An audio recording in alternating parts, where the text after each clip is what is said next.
Behind me is what remains of apartment complex 1083 in Southview. After an investigation, the Harrisonburg Fire Department determined the cause of the fire was one cigarette. The city has this marked off as the house of Thomas Harrison, but a local archaeologist is saying, not so fast. Well, Matt, the school board knows a new high school will be built. It is just a matter of easing the struggles of overcrowding until 2023. Harrisonburg City Council will vote tonight on a new city ordinance that will make standing in the median illegal. Coming up at 3:30, I'll tell you how this will affect Harrisonburg's homeless population. The Harrisonburg Police Department is cracking down on the widespread use of fentanyl in the valley. Joining us today in the studio is local singer-songwriter Josh Turner. Josh, thanks so much for being here today. First, you take a bag. Then you put your compost in the bag. Then the final step is simple. You just pick it up and toss it in. This program was created in response to Harrisonburg's decision to get rid of the curbside composting program.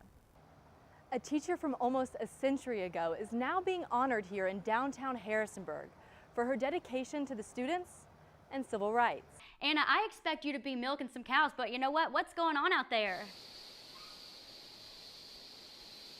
You know, Caitlin, I was expecting the same thing, but I'm here at Winding Rivers Farm in Weirs Cave, Virginia, and I'm learning all kinds of stuff about the dairy industry. If you've ever wondered where JMU's furniture comes from, the answer might surprise you. JMU, like all Virginia state institutions, is required by state law to purchase furniture made by prison inmates through a 75-year program called Virginia Correctional Enterprises. Known as VCE, it is where JMU gets the furniture you see on campus in dorms, classrooms, and libraries. When local state delegate candidate Brett Finnegan found out about this, he started speaking out on social media. I was kind of horrified to learn that we are required to buy furniture from prison-made labor, and that's what VCE is, and it's not an option.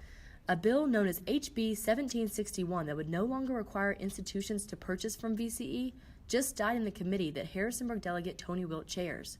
He voted against it because he believes the program is good for the inmates. And there's a waiting list. They are anxious to participate in this, breaks the monotony of sitting in a cell, and also oftentimes it gives them a very valuable trade that they can acquire while they're in. According to a statement from VCE, the inmates are paid anywhere from 50 to 80 cents an hour for their work, and the funding does not come from the state, but from the selling of the furniture.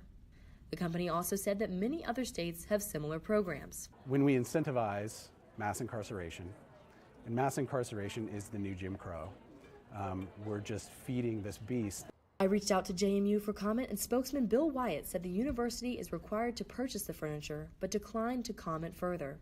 Reporting for Breeze TV in Harrisonburg, I'm Anna Saunders. Aaron Ludwig left his snowboarding business behind 9 years ago to open a bar with his childhood best friend, Mark Sabin. I was like, man, kind of over this. I don't know what else to do. Like, I don't have any resume. Like, and he was like, screw it, let's open a bar together. That bar is Jack Brown's, and it had so much success that it expanded to a sister restaurant known as Billy Jack's with a new menu and a childhood namesake. Jack Brown and Billy Jack were always like just kind of the fun little stupid names like you and your buddies that call each other. Known for its unique decor and menu items, the two bars have not only become well-known places to get a meal, but also they're big parts of the Harrisonburg nightlife. Get some sticky nugs, drink some beer.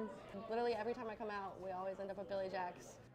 These two bars have now expanded to a 16-restaurant franchise all over the Southeast, and Ludwig credits his staff for the restaurant's growing success. I love craft beer, so being around, be able to try all the different craft beer, talking to people is also awesome. I also work with a great group of people. As the team gears up for the grand opening of Billy Jack's Shack in Richmond on Tuesday, Ludwig wants to make sure that the goal in all of his restaurants stays consistent. Show them a good time. You know, they're here to forget about their day, or they're here to have a good time. They're here to celebrate something. Let's make that easier for them. Reporting for Breeze TV in downtown Harrisonburg, I'm Anna Saunders. Donations on donations on donations for those impacted by the Southview fire. The community is giving in more ways than one and doing whatever they can to help. The Madison Center for Civic Engagement held another traveling town hall last night. This time it featured the local candidates for state delegate. I was there to see what the candidates had to say. Take a look. Would you like to see it become more of like, I guess, an involved role on campus throughout the year? Well, history has been made tonight in the City Council election. Good evening and welcome to SGA's Town Hall. I'm Saunders from Breeze TV and I will be moderating tonight's Q&A. The Governor Northam yearbook effect has called for several universities to pull out their past yearbooks, and JMU is no exception. I have a few statistics here. Virginia has actually only elected 4 women to Congress. This year, 7 women are on the ballot. Now joining us in the studio is Brianna Moore, sponsor of the SGA resolution. Brianna, thanks so much for joining us today. Speaking of football, tailgating has changed a little bit this year. Can you guys talk about the change going from Upper Convo to D-Hub? I'm going to hang out with my friends for a little bit longer, but I'm going to send it back to you all in the studio.